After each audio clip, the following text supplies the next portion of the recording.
बेटा last lecture में हम लोगों ने work, different types of work, उनके न्यूमेरिकल, ये सारी चीज़ें देखी थी, राइट। अब हम लोग एक स्टेप आगे बढ़ेंगे और किसको देखेंगे, एनर्जी को देखेंगे, राइट, क्योंकि हमारे टॉपिक का नाम क्या था चैप्टर का, वर्क, एनर्जी एंड पावर, ठीक है। So we have finished with work and now we are moving towards energy. What is energy बेटा? अगर मैं एनर्जी को डिफाइन करूँगा तो energy can simply be defined as the ability to do work. किसी भी काम करने की क्षमता है आपके अंदर, वो आपकी एनर्जी। और इस एनर्जी को अगर मैं ट्रांसफॉर्म करूँगा, पहले तो मैकेनिकल एनर्जी में करूँगा। किसमें करूँगा?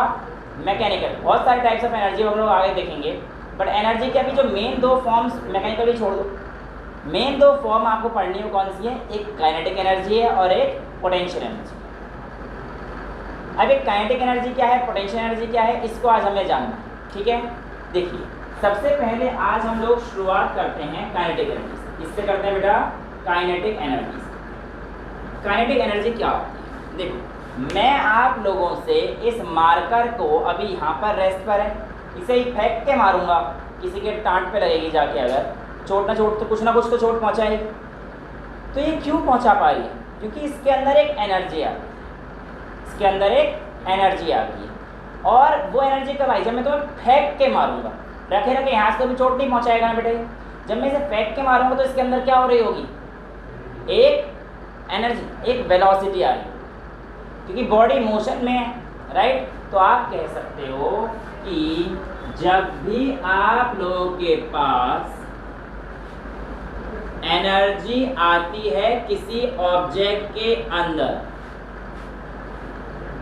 जो कि बाय वर्च्यू, जिसकी वजह क्या रहती है? ऑफ इट्स मोशन, उसके मोशन में आने की वजह से जो एनर्जी किसी भी बॉडी के अंदर आती है, वो हमारी कौन सी एनर्जी होती है बेटा? काइनेटिक एनर्जी होती है। अब काइनेटिक एनर्जी कैसे होती है, क्या होती है, आइए इस चीज़ को समझने की कोशिश करते हैं। लेट्स से मेरे पास यहाँ पर एक बॉल रखी हुई थी, जो कि किस पे थी? रेस्ट पे थी। अगर रेस्ट पे थी तो u = 0 है। अब मैंने कहा आपने इसको इधर से फोर्स लगाया, इधर से आपके फोर्स लगाते ही इस बॉल में थोड़ा बहुत डिस्प्लेसमेंट जाएगा s, और मैंने कहा जब ये बॉल डिस्प्लेस होगी बेटा यहाँ से यहाँ तक, तो बॉल लेट से यहाँ पहुँच गई।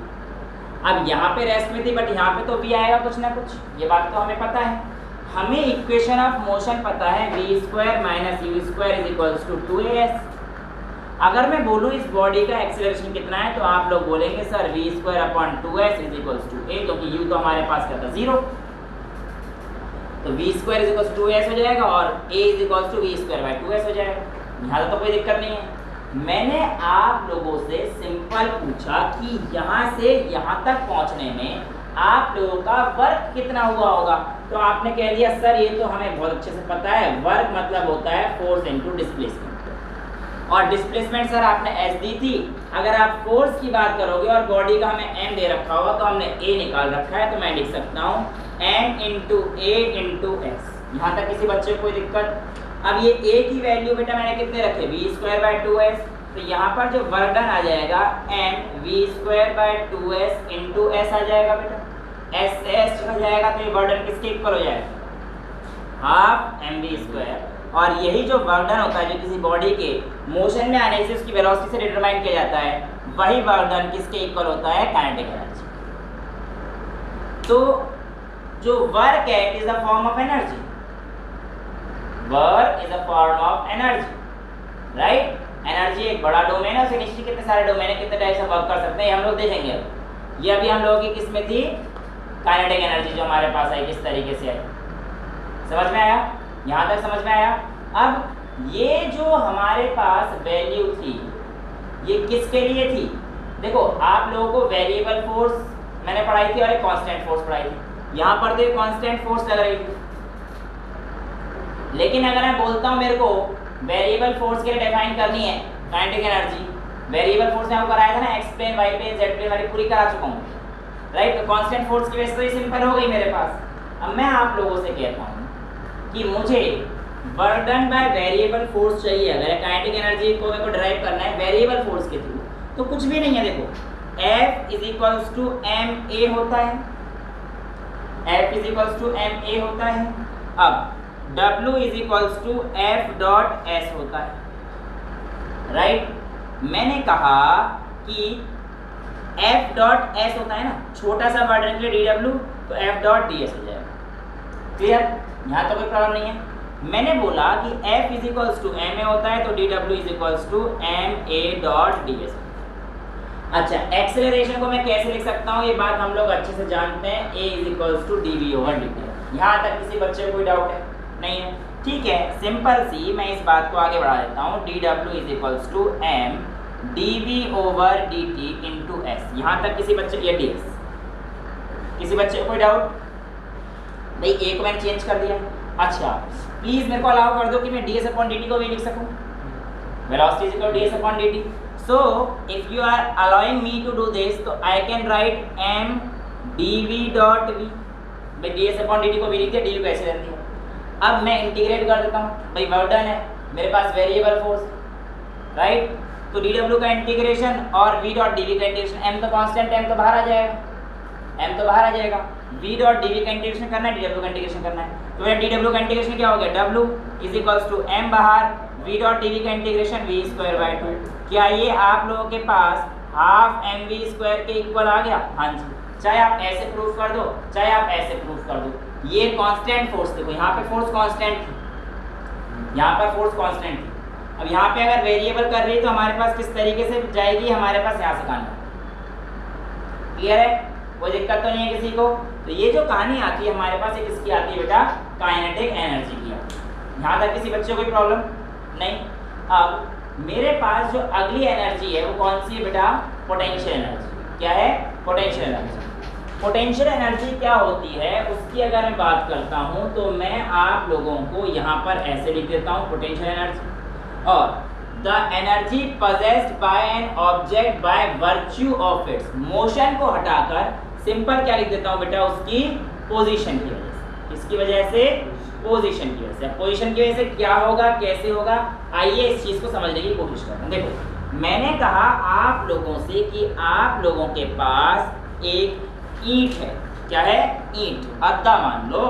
अद्दा मतलब अगर मैं अद्दा बोलता हूँ तो बच्चे दूसरा मीनिंग ले जाते हैं अद्दे का। मैं अद्दा वाला नहीं कह रहा, मैं अद्दा कह रहा हूँ, ईंट वाला अद्दा। ठीक है बेटा, इतना खुश मत हो, अभी नहीं पीना चाहिए। कहने का मतलब ये है, आधी ईंट, आधी ईंट बहुत है, उसको दूसरी या तीसरी मंजिल पे लेके जाओ, तो आप लोग जब उसे उठा रहे हो ना, मेरी बात ध्यान सुनना, जब आप लोग उसे उठा रहे हो तो एक्चुअल में आप उसमें क्या कर रहे हो, डिस्टेंस पैदा कर रहे हो। तो क्या कोई इसका वर्क डन होगा? आप कहोगे हाँ। क्यों वर्क डन होगा? क्योंकि सर हमें पढ़ा है work done is equals to force into displacement. और जब आप किसी बॉडी को ऐसे उठा के ऊपर ले जा रहे हो 2 मंजिल, तो उसका एक्सेलरेशन जो इक्वल होगा वो एक्सेलरेशन ड्यू टू ग्रेविटी के ऊपर, वो बॉडी ऊपर उठ रही है हमारे पास। और वर्टिकल मोशन मैंने आपको बताया था, ए इज इक्वल्स टू जी लेंगे हम लोग। तो यहाँ पर जो हमारे पास F है वो किसके इक्वल हो जाएगा? mg के। और जो S है वो किसके इक्वल हो जाएगा? h के। जितनी हाइट तक आप लेके जाओगे तो उसका हो जाएगा। तो ये जो वर्क डन है mg इंटू h, ये किसके लिए है? Potential energy. यानी कि this work done is equals to potential energy. तो पोटेंशियल एनर्जी क्या हुआ? जो उसकी पोजीशन है, जब आप उसे उठा रहे हैं और जहां तक उसे लेकर जाएंगे उसके अंदर क्या स्टोर करते जाएंगे? आप पोटेंशियल एनर्जी स्टोर करते जाएंगे। यानी कि मैं कह सकता हूं, अगर मैं अर्थ पे रखी हुई किसी चीज़ की पोटेंशियल एनर्जी बताना चाहूं तो वो हमेशा 0 रहेगी। ये बात तो बिल्कुल सच है, क्योंकि जब अर्थ पे कोई ऑब्जेक्ट रखा हुआ है या कोई चीज़ रखी हुई है बेटा, तो उसके पास कोई हाइट नहीं है ना। मैं रेफरेंस लेवल को अर्थ लेके चल रहा हूँ, आप कह दो सर हम नीचे से देख रहे हैं, अर्थ के नीचे तो बात ही नहीं कर रहा। मैं कह रहा हूँ रेफरेंस लेवल मेरा अर्थ है और उस अर्थ के रेस्पेक्ट उसने कोई भी हाइट अगर अटेन नहीं करी है तो उस टाइम उसका पोटेंशियल एनर्जी कितनी हो जाएगी? 0 हो जाएगी। यहाँ तक सारी चीज़ें क्लियर है? यहाँ तक तो कोई दिक्कत नहीं है। तो ये जो पोटेंशियल एनर्जी है ये हमारे पास क्या होती है? उसकी पोजीशन की वजह से जो एनर्जी उस बॉडी के अंदर होती है वो हमारे पास क्या होती है? उसकी पोटेंशियल एनर्जी। यही कारण है कि इस मार्कर के अंदर अगर हम लोग सर मारेंगे तो हमें चोट लगेगी, क्योंकि इसके अंदर कोई ना कोई पोटेंशियल एनर्जी है।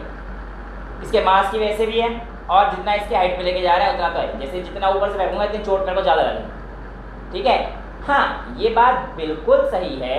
जितना आप उसका गेन इन पोटेंशियल एनर्जी कराएंगे, उतना ही आपके पास काइनेटिक एनर्जी में भी उतना ही स्पीड से तेज आएगी। जैसे कि मेरा कहने का मतलब देखो, लॉस इन पोटेंशियल एनर्जी जैसे नीचे आ रही है तो लॉस हो रहा है ना पोटेंशियल एनर्जी में, हाइट कम हो रही है, लेकिन ये किसके इक्वल हो जाएगी?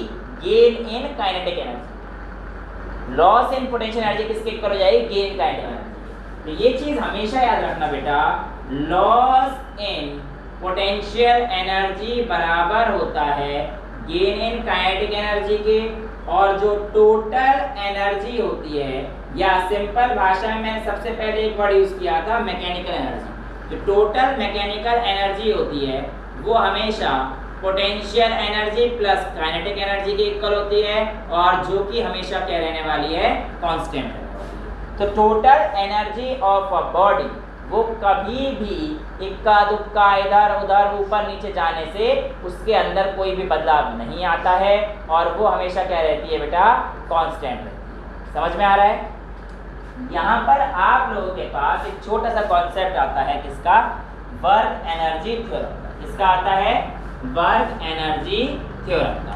एक बार मैं पहले उसको करा देता हूँ, और उसके बाद मैं आप लोगों को समझाने की कोशिश करता हूँ कि वर्क एनर्जी थ्योरम हमारे पास क्या कहती है। देखो, है कुछ भी नहीं, अपने को वही थर्ड इक्वेशन ऑफ मोशन लगानी है, v² - u² is equals to 2as। Right? अब मैं कह रहा हूँ, अगर आपके पास ये हमें पता है, इससे मैंने लिख दिया है v0। इतना तो मान के चल सकता हूँ ना कि हम सबको पता है, हालांकि कुछ हो नहीं, इतना तो सबको पता हो, है ना? v0 ये तो लिख सकते हैं, ये तो 9th में। तो v0 की हमारे पास v² - u² 2as है। अब मैं कह रहा हूँ आप डिवाइड कर दीजिए LHS and RHS bye 1/2m। इससे आप डिवाइड और मल्टीप्लाई जो भी कर लीजिए, 1/2m से दोनों तरफ मल्टीप्लाई करो, डिवाइड नहीं मल्टीप्लाई करो, तो बात तो एक ही है। मल्टीप्लाई करो LHS RHS दोनों तरफ, आप दोनों तरफ सेम नंबर से मल्टीप्लाई कर सकते हैं। तो यहाँ पर आएगा 1/2m v² minus 1/2m u² is equals to 1/2 2m as 2 से 2 गया, राइट? ms हो गया। अच्छा, ये देखना 1/2 mv² 1/2 mu² और ms, क्या मैं इसमें लिखता हूँ? Kinetic energy final minus kinetic energy initial is equals to ma को लिखा जा सकता है f इंटू s। क्या इसको आप वर्क डन लिख सकते हैं? तो आप किसी भी बॉडी का वर्क डन उसके चेंज इन काइनेटिक एनर्जी के इक्वल भी रख सकते हैं। वो बात हमारे पास यहाँ से भी साफ साफ समझ में आ रही है कि किसी भी बॉडी का वर्क डन जो है वो कितना आता है हमारे पास? Kinetic energy final minus kinetic energy initial. तो ये फिर सिंपल अगेन किसके लिए था? कांस्टेंट के लिए। और वर्क डन का वेरिएबल फोर्स आपको निकालना है, मतलब वेरिएबल के लिए अगर ये चीज़ निकालनी है तो हमारे पास कोई बड़ी चीज़ नहीं है, जो हमने अभी जस्ट 2 मिनट पहले की उसमें सेम ये चीज़ आ जाएगी कि हमें पता है F इज इक्वल्स टू क्या होता है हमारे पास? ma होता है, और सारी चीज़ सेम है। dw is equals to f dot ds, right? f is equals to ma dot ds। दोबारा कर रहा हूँ उसी चीज़ को, dv/dt, ये dw के इक्वल आ जाएगा। अब dv/dt में मैं ds/dt को भी लिख दूंगा, तो dw is equals to mv dot dv on integrating मेरे पास w is equals to m बाहर और v डॉट dv का इंटीग्रेशन v²/2। अब देखो ध्यान से, आपकी बार कहानी क्या थी कि आपके पास चीज़ें वेरिएबल थी, आपके पास स्पीड भी वेरिएबल होगी। इस बार अगर काइनेटिक एनर्जी की बात कर रहे हैं तो मोशन में है, क्योंकि ऑब्जेक्ट काइनेटिक एनर्जी कब आती है? जब भी पार्टिकल किस में होता है? मोशन में होता है। और जब पार्टिकल मोशन में है तो मेरे पास इस बार लिमिट्स आएंगी, किसकी आएंगी? वेलोसिटी की लिमिट्स आएंगी। तो मैं कह देता हूँ यहाँ पर इस v² को u से लेकर v तक गई बॉडी, तो मेरे को यहाँ पे वैल्यू चेंज करनी पड़ेगी। तो यहाँ पे आ जाएगा w is equals to m bracket v²/2 minus u²/2। क्या ये आपके पास वही आ रहा है? Half mv² minus half mu², और ये वर्क डन के इक्वल है। तो देखो अब भी हमारे पास वही आ गया ना, work done is equals to 1/2 mv²/2 minus mu²/2, जो कि चेंज इन काइनेटिक एनर्जी के इक्वल हो रहा है। तो यहाँ से आप दोनों ही जगह से कहीं से भी आप देखना चाहें, सारी जगह से बात एक ही आ रही है कि वर्क डन जो होता है वो हमारे पास किसके इक्वल होता है, या तो चेंज इन काइनेटिक एनर्जी कह दीजिए या आप mgh के इक्वल कह दीजिए, हमें कोई दिक्कत नहीं है। लेकिन ये किसी एक पर्टिकुलर एनर्जी के लिए, काइनेटिक एनर्जी के लिए वर्क डन इतना है, पोटेंशियल एनर्जी के लिए इतना है, लेकिन अगर मैं कहूँगा टोटल एनर्जी वो हमेशा कांस्टेंट है। मैंने क्या लिखा, टोटल मैकेनिकल एनर्जी लिखा नहीं है, P प्लस अभी लिखा था ना मैंने 2 मिनट पहले, तो दोबारा से समझ में आगे उड़ा रहा हूँ। तो मैंने कहा आपसे कि जो टोटल मैकेनिकल एनर्जी रहने वाली ऑब्जेक्ट की, क्या रहने वाली बेटा, टोटल टोटल मैकेनिकल एनर्जी, उसमें सिर्फ काइनेटिक या फिर पोटेंशियल का रोल नहीं रहने वाला है, और उसमें किसका रोल रहेगा, दोनों का। तो हमसे कहा जाता है कि टोटल मैकेनिकल एनर्जी ये सम होता है किसका, पोटेंशियल एनर्जी और काइनेटिक एनर्जी का, और ये हमेशा क्या रहती है, कांस्टेंट रहती है। अब हमसे प्रूफ मांग ले कि भैया हम कैसे मान ले कि जो आप बोल रहे हो हमेशा सत्य है। तो ऐसा करते हैं, जो हमारी अधिकतर किताबों में डेरिवेशन दे रखी है, एनसीईआरटी ने बता रखा है, तो हम लोग उसको अगर सत्य मान के चलते हैं तो उसकी एक छोटा सा प्रूफ देने की कोशिश करते हैं। उसने बोला कि आप एक बॉल को यहाँ से ड्रॉप कीजिए जो कि एक जमीन पर जाकर गिरेगी, और ये बॉल एक समय पर हाइट h पर थी। आपके पास 3 पॉइंट लेते हैं, एक पॉइंट A, एक पॉइंट B और एक पॉइंट C। शुरुआत कहाँ से करूँ, ऊपर से या नीचे से, बताओ, ऊपर से कर लेते हैं। चलो भाई, ऊपर जब मैं बॉल को ऐसे ड्रॉप करूंगा तो इस समय पर मेरे पास बॉल के पास कोई भी काइनेटिक एनर्जी तो होगी नहीं। जब बॉल के पास कोई भी काइनेटिक एनर्जी नहीं होगी तो मैं उस बॉल को यहाँ से लेकर ए पॉइंट तक उठा के लेके आया हूँ बेटा, और उस बॉल को जब मैं ए पॉइंट तक उठाकर लेकर आया हूँ तो इस बात से ये तो तय है कि उसके पास कोई ना कोई पोटेंशियल एनर्जी जरूर होगी, क्योंकि मैं उसे एक हाइट h रेज करके आया हूँ। तो मैंने कह दिया भाई जी के कहने पर एट पॉइंट ए पर बात कर लेते हैं। तो ए पॉइंट पर जो मेरे पास कहानी आएगी बेटा, वो सिंपल सी इतनी आएगी कि ए पॉइंट पर काइनेटिक एनर्जी हमारे पास कितनी हो जाएगी, 0, कि बॉडी किसमें है, रेस्ट पर है। लेकिन जो पोटेंशियल एनर्जी आएगी वो उसके मास और एक्सेलरेशन ड्यू टू ग्रेविटी और ये हाइट जो h रहा होगा उसकी वजह से आएगी। मेरे हिसाब से इस बात में तो आप लोगों को कोई दिक्कत नहीं होनी चाहिए। तो जो बोलो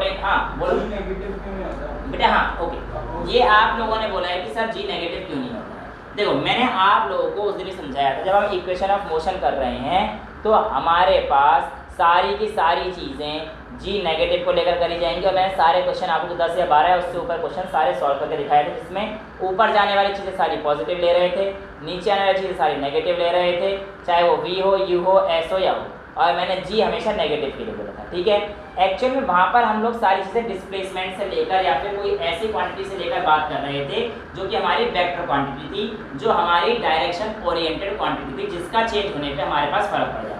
यहाँ पर हम लोग दोनों चीज़ें पढ़ रहे हैं, चाहे एनर्जी पढ़ें चाहे वर्क पढ़ें, ये दोनों की दोनों क्वांटिटी कैसी बेटा हमारे पास स्केलर क्वांटिटी है। तो क्या इसमें प्लस और माइनस का फर्क पड़ जाएगा, बिल्कुल नहीं पड़ेगा। ठीक है, तो यहाँ पर हम लोग जी को प्लस में ही लेके कंसीडर करते, और बाकी आप माइनस में ले लो, कोई फर्क नहीं पड़ने वाला। एक्चुअल में होना तो माइनस ही चाहिए, तो on a very honest note minus ही होना चाहिए। अभी मैं आप लोगों को आगे समझाऊंगा तो रिलेशन भी ये है कि जो आपके पास टोटल एनर्जी आएगी ना बेटा, ये नेगेटिव में आती है, जो पोटेंशियल एनर्जी आएगी ये भी नेगेटिव में आती है, और काइनेटिक एनर्जी ये पॉजिटिव में आती है।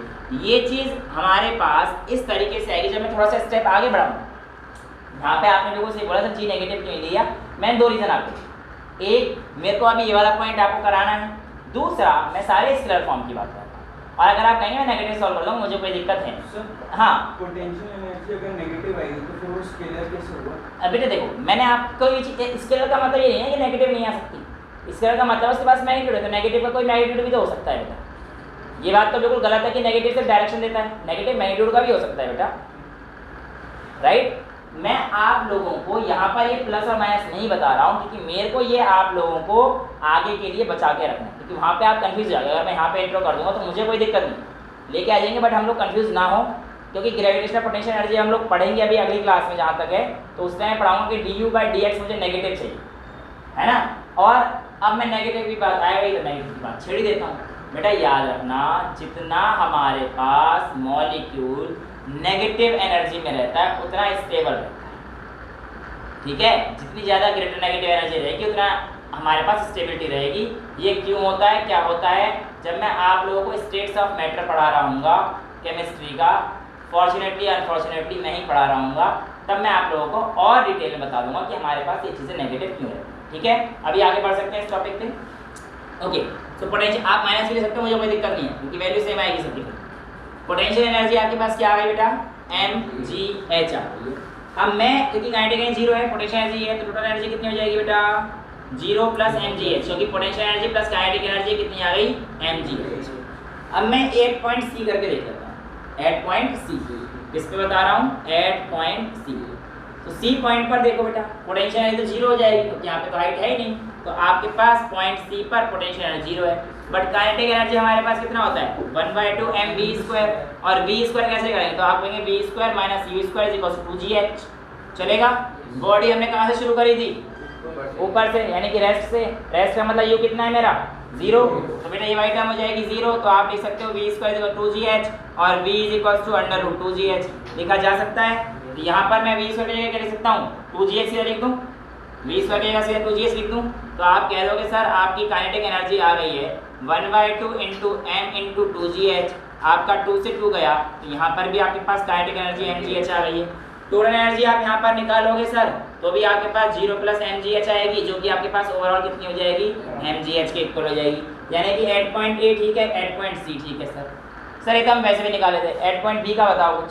सर बी पे भी तो टोटल एनर्जी, हाँ एग्जैक्टली, कंजर्व रहनी चाहिए, बी पे भी कंजर्व रहनी चाहिए, क्योंकि हमारे पास ये तो कहा था कि टोटल है। देखो पोटेंशियल एनर्जी और काइनेटिक एनर्जी में क्या रिलेशन था, मैंने बताया था loss in potential energy equal to gain in kinetic energy and vice versa. Loss in potential kinetic energy भी equal to gain in potential energy. अभी इसके एग्जांपल से देखेंगे, लेकिन अभी जो मेरे को बताना है कि पॉइंट बी पर क्या गलती करते हैं बच्चे, उस चीज़ से आप बचें। ठीक है, पॉइंट बी पर जब मैं बॉल को ड्रॉप कर रहा हूँ, पॉइंट बी पर जब मैं बॉल को ड्रॉप कर रहा हूँ, तो लेट्स से मेरे यहाँ से लेकर यहाँ तक की हाइट x है, राइट। तो मेरी ये वाली हाइट कितनी हो जाएगी बेटा h माइनस x हो जाएगी हाइट यहाँ से यहाँ तक की। ठीक है, अब मुझे कहानी सिंपल सी ये समझ में आ जाती है कि यहाँ से लेकर बॉडी पहले यहाँ मतलब इतनी गिरी है ना x, राइट, और ये जो x यानी कि b पॉइंट तक पहुँचा है, इस समय बॉडी के पास क्या है काइनेटिक वेलोसिटी, काइनेटिक एनर्जी है। तो मैं लिखूंगा उसकी काइनेटिक एनर्जी के लिए यही कुछ नहीं करता हूँ, v = 2gh, h लिए पर क्या आ जाएगा x, क्योंकि इसने डिस्टेंस कितनी अटेन करी है x अटेन करी है। समझ में आ रहा है, u तो 0 हो जाएगा, तो v² कितना हो गया 2gh। समझ में आया। केस 3 के लिए, case third at point B के लिए, पहले वाले के लिए प्लीज कंफ्यूज मत होना, मेरे लिए बोर्ड पे करना आसान होता है लेकिन मैं आराम से मिटा सकता हूँ, मूली से मिटा देता हूँ, तुम लोग नहीं मिटा सकते कॉपी में, मैं पूरा नोट करना पड़ता है। ठीक है, मैं इस दुविधा को समझ सकता हूँ पर कुछ कर नहीं सकता, कि जब मैं वहाँ पर तो मैं भी लिखा करता था, इसलिए तुम भी लिखो और मैं मिटाऊंगा। ठीक है, अब v = √2gx आ जाएगा अगर करना हो तो। ठीक है, चलो यहाँ पे आ जाते हैं हमारे पास। अब मेरी बात यहाँ पर पोटेंशियल एनर्जी कितनी हो जाएगी mgx, भाई x हाइट नीचे आई तो पोटेंशियल एनर्जी इतनी हाइट ही होगी mgx, है ना। सबकी गर्दन हिल गई और सारे गलत हो। अभी मत कहना सर मैंने नहीं बोला था, सारे गलत हो, मुझे पता था। बेटा हाइट जब भी पोटेंशियल एनर्जी कैलकुलेट करोगे याद रखना always take it from the ground. आप लोग ऊपर से चाहे नीचे आए कुछ आए मतलब नहीं है, पोटेंशियल एनर्जी जब भी आप लोग निकालेंगे तो आपकी हाइट कहाँ से मेजर होगी, हमेशा ग्राउंड से। यानी कि पोटेंशियल एनर्जी के लिए ये जो वैल्यू आप कैलकुलेट करेंगे कौन सी हाइट लेंगे, h माइनस x को लेंगे। ठीक है, so at point B if I am considering the total energy at point B, it will be equal to your potential energy plus kinetic energy. ये बात तो तय होनी चाहिए, इस बात में तो शायद कोई दिक्कत नहीं होनी चाहिए। अब मैं आप लोगों से कहता हूँ अगर ऐसा है तो पोटेंशियल एनर्जी आ जाएगी मेरे पास mg × h माइनस x। अब ठीक है, समझ में आ रहा है सब बच्चों को, किसी को कोई प्रॉब्लम तो नहीं है बेटा यहाँ तक। ठीक, अब मैं काइनेटिक एनर्जी की बात करता हूँ प्लस ½ m v², बट मेरा v² किसके इक्वल आएगा 2gx। अब क्या 2gx थोड़ी आएगा। अब आप कहोगे सर v के लिए आपने ग्राउंड से आउट नहीं लिखूँ, आ रहा था दिमाग में कुछ। बेटा मेरी बात सुनो, जो v अटेन हुआ वो ग्राउंड से ऊपर फेंकने के लिए होता तो मैं वही हाइट लेता, वो वाली हाइट लेता जहाँ पे वो आई। लेकिन अभी जो वेलोसिटी अटेन होगी मेरे यहाँ से छोड़ने पे आई है, इसलिए मैं ये वाली हाइट लूँगा ना। बेटा जहाँ से वेलोसिटी आई है वही वाली तो हाइट लूँगा। अगर ये चीज़ें नीचे से ऊपर फेंक रहा होता और एक पॉइंट पे रुकी होती तो मैं वही वाली हाइट लेता नीचे वाली। समझ में आ रहा है। तो पोटेंशियल एनर्जी के लिए केस हमेशा ग्राउंड से होगा, चाहे ऊपर से गिरे चाहे नीचे से गिरे, चाहे नीचे से ऊपर लेके जाए चाहे ऊपर से नीचे लेके जाओ। पोटेंशियल एनर्जी के लिए हाइट हमेशा क्या रखनी है, ग्राउंड के लेवल पे। लेकिन काइनेटिक एनर्जी में आपको ध्यान रखना है कि बॉडी नीचे से ऊपर फेंकी गई है या फिर ऊपर से नीचे फेंकी गई है। समझ में आ रहा है। चलेगा? अब आपको समझ में आ गया होगा, ठीक है। सो पोटेंशियल एनर्जी के लिए हो गया half M V square. V square की जगह मैं 2gx लिख दूं, कोई डाउट तो नहीं है?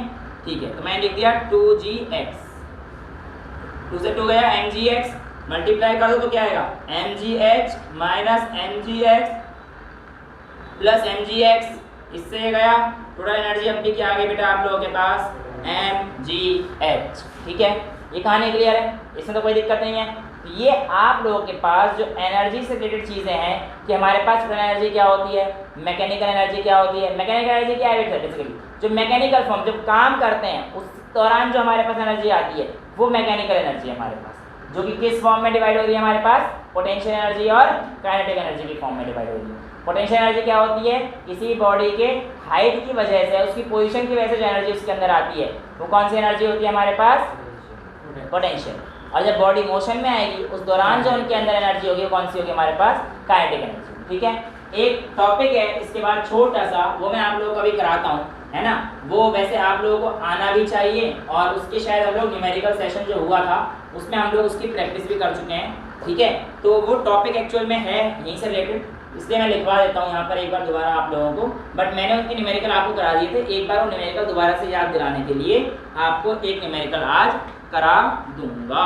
ठीक है, देखिए हेडिंग है वही, ये अपना relation between kinetic energy and momentum. क्या बोला, relation between kinetic energy and momentum.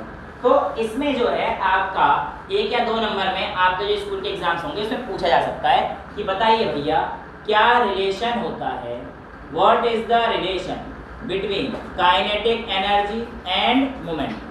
ठीक है, अब देखो बेटा हमें ज़्यादा काम नहीं करना, दिमाग लगाना है बस कि kinetic energy we know that. अब आपने काइनेटिक एनर्जी पढ़ ली है, किसके इक्वल होती है 1/2 mv स्क्वायर। तो कुछ किताबों में जो आप लोग रेफरेंस यूज करेंगे इस टॉपिक को पहले दे देते हैं, लेकिन एक्चुअल में मेरा मानना है जब मैं काइनेटिक एनर्जी समझाऊंगा, मोमेंटम में आपको समझा चुका तब मैं इनका रिलेशन निकाल सकता हूँ। मैं पहले से बता सकता था कि हाँ भाई तुम लोगों ने पढ़ी है, बट अब हम लोग पढ़ चुके हैं, अब मुझे पूरा आश्वासन है कि तुम्हें काइनेटिक एनर्जी का फॉर्मूला याद है। ठीक है, तो ये आपके पास काइनेटिक एनर्जी को k से रिप्रेजेंट कर दिया, तो मैंने लिख दिया 1/2 mv स्क्वायर। अब मैं क्या करने जा रहा हूँ, divide and multiply RHS by m। जब आप इस इक्वेशन को RHS डिवाइड और मल्टीप्लाई कर दोगे m से तो आपके पास ये कुछ ऐसा बन जाएगा, k = 1/2 m square v square bye m। आप लोगों ने मोमेंटम नाम की चीज़ को बहुत ही ध्यान से पढ़ा हुआ है, आवाज़ आ चुकी है पीछे से m। तो ये m स्क्वायर v स्क्वायर को आप लोग p स्क्वायर लिख सकते हो डायरेक्ट, तो k = 1/2 p square by m। तो आपसे पूछेगा p और k में क्या रिलेशन हुआ, तो आप लिख देना p = √2m times kinetic energy. Right, समझ में आ रहा है। अब इसका जो क्वेश्चन आता है वो ऐसे आता है, सपोज कीजिए आपसे कह देगा if the kinetic energy of a body increases by 300%, find the percentage change in its momentum. ऐसा क्वेश्चन आप लोगों को कई बार देखने को मिलेगा आपकी रेफरेंस बुक्स में, या फिर इक्का दुक्का जब आप इधर उधर क्वेश्चंस लगा रहे होंगे तब। ऐसे क्वेश्चंस को हम लोग कैसे सॉल्व करेंगे इस बात को जानने के लिए आप लोगों को पहले ही बता चुके हैं, और अब एक बार दोबारा से देख लीजिए। मैंने कहा कि फॉर्मूले का यूज करना है, काइनेटिक एनर्जी 300% से इंक्रीज हुई है, तो 300% का मतलब कितना हो गया, 3 आ गया। लेकिन 300% से इंक्रीज हुई है ना, तो मैं लेट करके चल लेता हूँ, let the initial kinetic energy be K. 300% increase हुई है ऑफ इनिशियल लिख देता हूँ, ऑफ इनिशियल। वैसे अगर ना दे रखा हो तो आप समझ जाना कि इनिशियल की 300% इंक्रीज हुई, तो जो फाइनल काइनेटिक एनर्जी कितनी हो जाएगी, फाइनल = k + 300% ना, 300% का मतलब 300 बाय, तो ये 3k हो गया, तो k + 3k कितना हो गया, 4k हो गया। अब मैं आपसे कहता हूँ इनिशियल मोमेंटम आप निकाल लीजिए। इनिशियल मोमेंटम होता है √2m के, मुझे कोई दिक्कत वाली चीज़ नहीं है। मैंने कहा आपसे फाइनल मोमेंटम निकाल लीजिए, तो फाइनल मोमेंटम में आप लोगों के पास आएगा √2m × 4k। राइट, यहाँ पे 2m था, यहाँ पे 2m इंटू 4k हो गया। अब मैं आप लोगों से बोल रहा हूँ कि 4 का 2 बाहर निकाल लो, 4 का 2 बाहर निकाल लो तो आपके पास p फाइनल की वैल्यू हो जाएगी 2√2m। लेकिन यहाँ देखना जरा, 2m के जो p इनिशियल है, ये तो 2m को तो मैं p इनिशियल लिख सकता हूँ, राइट, क्योंकि 2m के तो मेरे पास p इनिशियल आया है। तो यहाँ पर आपके पास आ जाएगा कि आपके पास p final is equal to 2 times p initial हो गया। अब आपसे क्या पूछा था, find the percentage change in momentum. तो बेटा परसेंटेज चेंज इन मोमेंटम हो जाएगा p final minus p initial upon p initial into 100। बेटा किसी का भी चेंज निकालना है तो हम लोग ऐसे निकालते हैं, final minus initial upon initial, और परसेंटेज चेंज निकालना है तो final minus initial upon initial into 100। ठीक है, तो यहाँ से अगर हम लोग सॉल्व कर देंगे तो p फाइनल कितना था हमारे पास, 2 times of p initial minus p initial upon p initial into 100। तो ये क्या आ गया, pi अपॉन pi, 200, 2 इंटू 100 आ गया ना, तो 200 आ गया। अब परसेंटेज की टर्म्स में कितना आ गया, अपॉन 100 कर दो, 2% आ गया। समझ में आया, समझ में आया ना, तो डबल हो गया, यानी कि परसेंटेज चेंज आपको फाइंड करना था तो अच्छा 200%, सॉरी 200% आ गया,